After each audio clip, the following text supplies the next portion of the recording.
Now with the front line with Joe and Joe. Once again, let us go into the breach. To all my friends who think the world is going to end because of climate change, I want to throw this one at you. In the last 12 hours, Mount Etna released more CO2 into the atmosphere than all of human activity since humans walked on the earth. How's that one grab you? Do you think the world is going to change and or end because of that? Keep paying that carbon tax. I want you to look at this picture, and I want to draw some conclusions from it. First, look at the picture. It's short. Couple comments. A captain of a team goes to war for his people. That's what a leader does. He leads from the front. Is that what's going on in Canada? Honestly. Draw your own conclusions. I'm not going to tell you how I feel. You draw your own conclusion. What you just saw, do you see your leaders up front going to war for you? Not for an ideology, for you, because that's what a leader does. He puts a knife between his teeth and he goes to war for you. Is that happening? Draw your own conclusions. Trudeau's in Winnipeg. He's telling the people exactly why he has to bludgeon them to death due to a second carbon tax. The world's going to end, you know, because of climate change. Play the clip. It's absolutely unprecedented. The level of challenges we face, first of all, the ongoing challenge of climate change, but that is articulating itself with more and more extreme weather events. I don't have to talk to any Manitobans about flooding. But the wildfires we're seeing, the hurricane we saw just recently in Atlantic Canada, the challenges right across the country. Climate change is real, and it's having a huge impact on our lives and our communities, and people are rightly worried about the fact that it's just going to get worse in its impacts over the coming decades. Trudeau's a true believer. He's going to tell you that until he's blue in the face. That climate change is the worst thing that's ever going to happen to this world as we know it. He is an absolute true believer, and that is why he is full steam ahead. That's why you're getting a second carbon tax, people, and he's not going to stop because he believes in his heart of hearts that he is doing right by you. He believes this. In the process, he's grinding you into the dust. You know, any person who is a working person that supports Trudeau should think about what I just said, because you're not going to be able to make it. He's going to then, after he bludgeons you to death, the next step in this process, follow the World Economic Forum rhetoric, universal income, throw you a crumb, you become a slave. Are you okay with that? Is that how you want to live? That's the next stage of this. That's where it's going. He is a true believer, and he's not going to stop. Justin Trudeau's worth $85 million. He's going to be just fine. He's not on the plantation. You will be. Second carbon tax coming your way, Canada. How are you going to make ends meet? Do you know what's in it? Let's break it down. Let's look at the small print. Play the clip. So we hear the rhetoric. Justin Trudeau is for the middle class. How's he for the middle class when he's taxing you to death? How? You tell a tree by the fruit it bears. He's killing you. Is he for an ideology or is he for the people? One has to ask that question. Are you asking that question? Because you can't pay your bills now. 1 in 4 people are going to a food bank to eat. That's what I read. So what does he do? He taxes you more. Why? Because he is a climate alarmist. And he is absolutely in lockstep with the globalists. So, you elected him, and he represents the globalists. Doesn't seem to me that he represents the middle class, yet he's telling you he is for the middle class as he bludgeons you to death. You can't pay your bills, and he's taxing you some more. Just saying.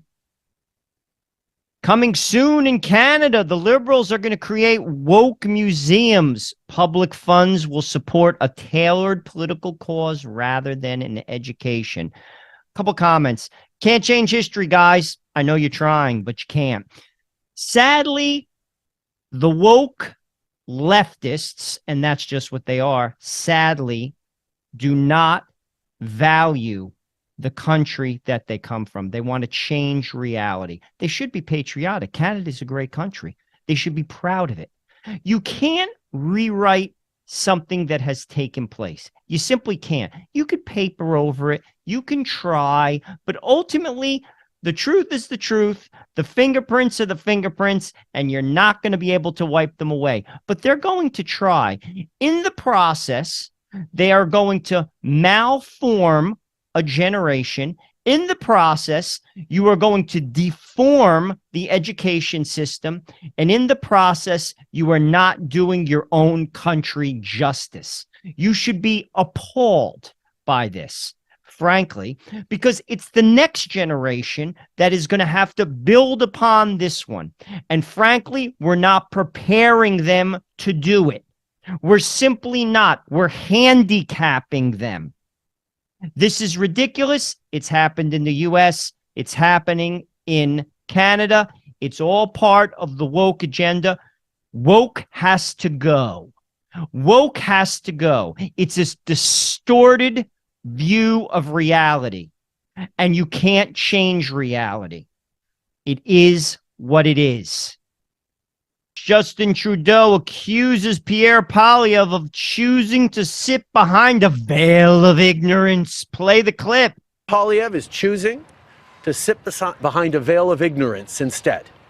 He doesn't want the facts to get in the way of a good political argument or a personal attack. I think Canadians have to ask themselves the question, is that a serious leader?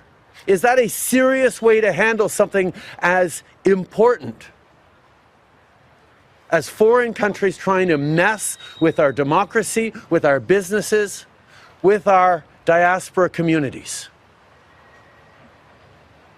On an issue like this, we have to be grounded in facts. That's what this government is doing. That's what David Johnston has done. That's what Pierre Poilievre refuses to do.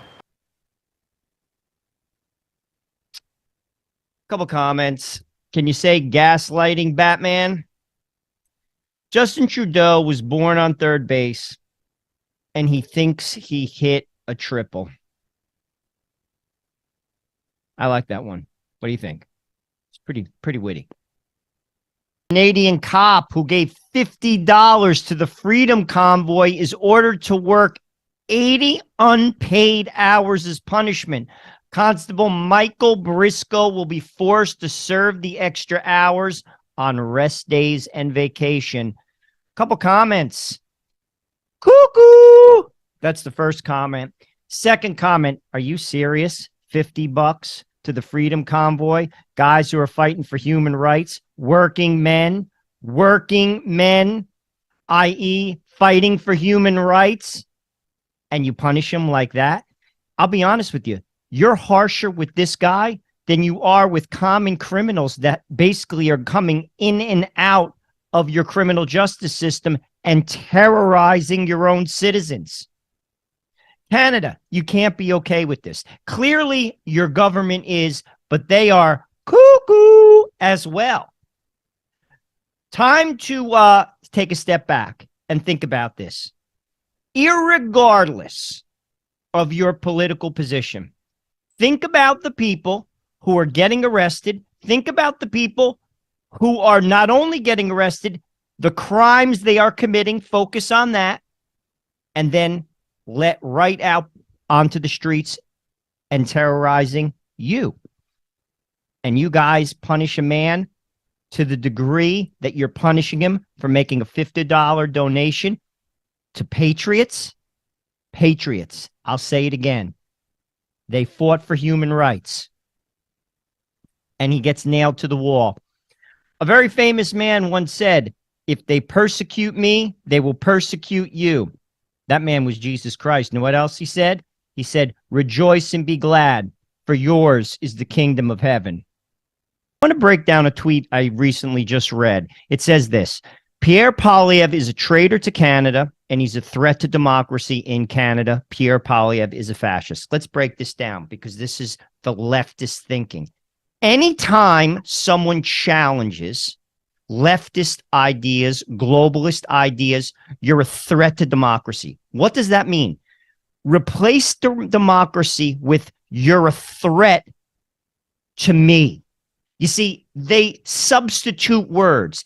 A threat to leftist democracy, a threat to progressivism. They just put democracy. And that's incorrect. They're not interested in a democracy. They're interested in a totalitarian state that dictates to others.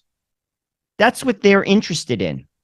Point one. Point two, Pierre Poilievre is a fascist.